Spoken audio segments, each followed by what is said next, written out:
আজকের পাঠ জ্ঞানসংহিতা ৫১ অধ্যায়।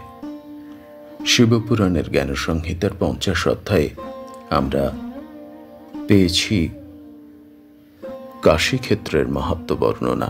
স্বয়ং পার্বতীকে মহাদেব বলছেন।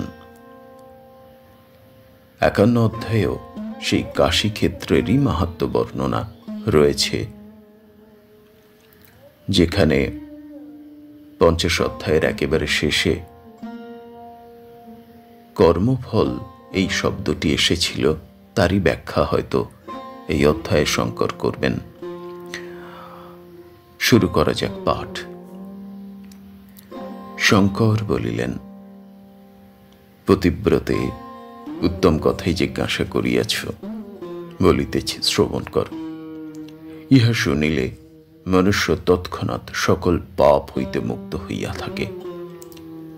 যে ব্যক্তি এই ক্ষেত্রে নিষ্পাপ হইয়া মরে, সে তৎক্ষণাৎ মোক্ষ পায় ও পাপী হইয়া মরিলে কায়ে বুহ পরিত্যাগপূর্বক অনেক যাতনা ভোগ করিয়া কর্মফল ভোগের পরে মুক্তি পাইয়া থাকে।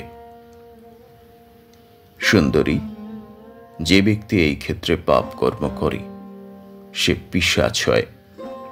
সে মরণান্তে ১০,০০০ বর্ষ ভৈরবী যাতনা ভোগ করিয়া পাপ ভোগের পর মোক্ষ লাভ করে। এইরূপ পাপের গতি তোমায় বলিলাম। ইহা জানিয়া মনুষ্য এই অবিমুক্ত ক্ষেত্রের সম্যক সেবা করিবে। যে ব্যক্তি ঐরূপ সেবা করিয়া মরে, সে অন্তে মুক্তিভাজন হয়। সুত বলিলেন, হে ঋষি শ্রেষ্ঠগণ, পার্বতী ও শঙ্করের সংবাদ আরও বলিতেছি, শ্রবণ করুন। তিনি পার্বতীকে সম্বোধন করিয়া আরও বলিলেন, হে সুন্দরী, শতকোটি কল্পেও ভোগ বিনা অনুষ্ঠিত কর্মের ক্ষয় হয় না। শুভাশুভ কর্মের ফল অবশ্যই ভোগ করিতে হইবে। কেবল পাপ কর্মে নরক, কেবল পুণ্য কর্মে স্বর্গ ও পাপ পুণ্য উভয় কর্মে পৃথিবীতে জন্মগ্রহণ হয়। তন্মধ্যে পুণ্যের আধিক্যে উত্তম জন্ম ও পাপের আধিক্যে অধম জন্ম এবং পাপ পুণ্য উভয় কর্মক্ষয়ে মুক্তি হইয়া থাকে।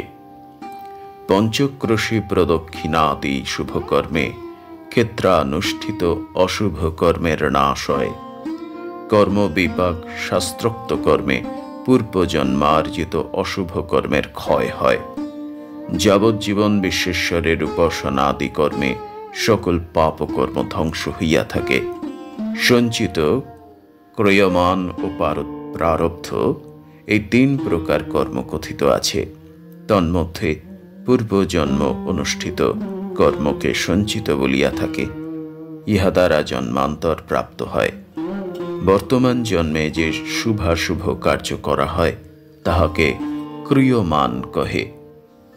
যাহার ফল এই শরীরে ভোগ করা যায়, তাহাকে প্রারব্ধ বলে। এই প্রারব্ধ কর্মের ফল ভোগ বিনা ক্ষয় হয় না। পাপ বিনা প্রতিক্ষণে শরীরে দুঃখ হয় না। স্থূলই হোক সূক্ষ্মই হোক, যাহা কিছু দুঃখ দেখা যায়, তৎসমস্তই পাপ হইতে সমুদ্ভূত। যখন শরীর অপাপ হয়, তখনই সুখের ভাজন হইয়া থাকে।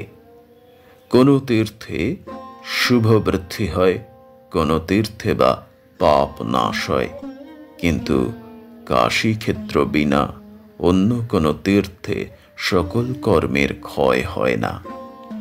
অন্য সকল তীর্থই সুলভ, কিন্তু কাশী তীর্থ দুর্লভ।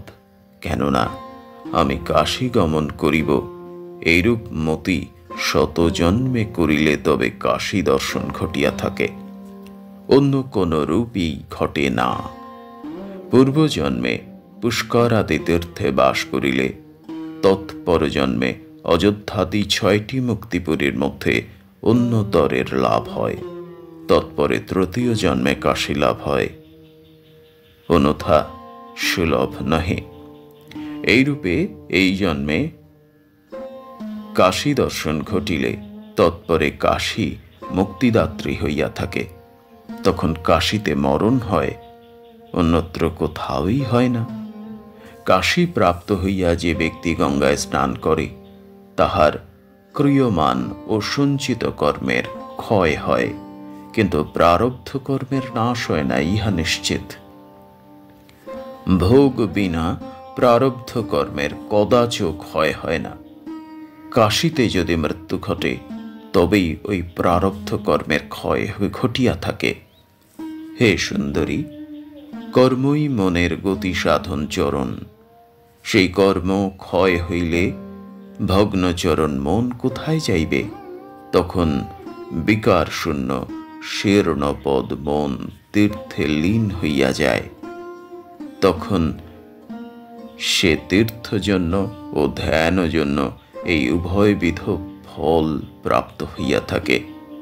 এইরূপ বেদে কথিত আছে। প্রথমে কাশী তীর্থ করিয়া পরে যে পাপ আচরণ করে, সে পূর্ব পুণ্য সামর্থ্যে কাশীতে পুনরায় নীত হয়। তখন তাহার সকল কর্মভস্য হইয়া যায়। অতএব লোকে কর্মপাশ মোচনী এই কাশীর সেবা করিবে। গিরিজা তাহার এই বাক্য শুনিয়া তখন বলিলেন, স্বামীন, যদি কোনো এক ব্যক্তি স্ত্রী বা রাজ্য ধন কামনা করিয়া প্রয়াগে গঙ্গা যমুনা সঙ্গম স্থলে দেহত্যাগ করে, অথবা কামনাপূর্বক শিব পূজা করত কাশীতে মৃত্যুপ্রাপ্ত হয়, তবে তাহাদিগের কিরূপে ফল সংযোগ ঘটিবে?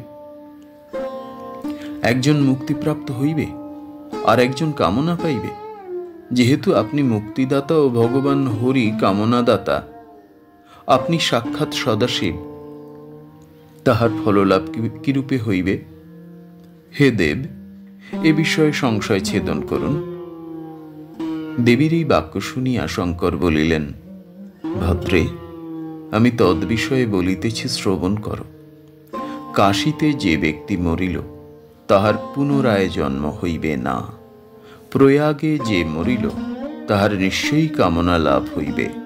নচেত ফল সংযোগ হইলে কাশী মরণ জন্য ফল বৃথা হইয়া থাকে, এবং প্রয়াগে মরিলে যদি ফলপ্রাপ্তি না হয়, তবে তীর্থরাজের ফল বৃথা হইয়া যায়। অতএব স্বয়ং হরি অভিনব স্ত্রী পুরুষ সৃষ্টি করিয়া তাহাদিগের উদ্দেশ্য সিদ্ধ করেন। স্ত্রী, পুত্র, ধন, বাহন, রাজ্য যাহা কিছু কামনা করে, হরি তাহাই প্রদান করিয়া থাকেন। এর সিদ্ধি রক্ষার নিমিত্ত স্বয়ং হরি এই কার্য করেন। তিনি এই কথা বলিলে দেবী পরম আনন্দ লাভ করিলেন। সেই দিন হইতে ভগবান হর সেই পার্বতীর সহিত তথায় অবস্থান করিলেন। এইরূপ কাশীতে ভগবান কেন আগমন করিয়াছিলেন, তাহা আপনাদিগকে বলিলাম। অতঃপর ত্রম্বকেশ্বরের উৎপত্তি কথা বলিব। ইহা শুনিলে মনুষ্য তৎক্ষণাৎ পাপ মুক্ত হইবে। 51 অধ্যায় সমাপ্ত। ওম নমঃ শিবায়, ওম নমঃ শিবায়, ওম নমঃ শিবায়। আমরা 51 অধ্যায়ে দেখলাম কাশী ক্ষেত্রে যে মৃত্যু এবং অন্য ক্ষেত্রে যে মৃত্যু, তার পার্থক্য, আর সবিস্তারে অত্যন্ত তাৎপর্যপূর্ণ, গুরুত্বপূর্ণ, মহামূল্যবান মানব জীবনের পক্ষে কর্মফলের ব্যাখ্যা আছে। কেমন কর্ম করলে কেমন ফল হয়, কত রকম কর্মফল আছে এবং তার কিভাবে নাশ হয়, সেই সমস্তই কিন্তু এই 51 অধ্যায়ে বর্ণিত রয়েছে।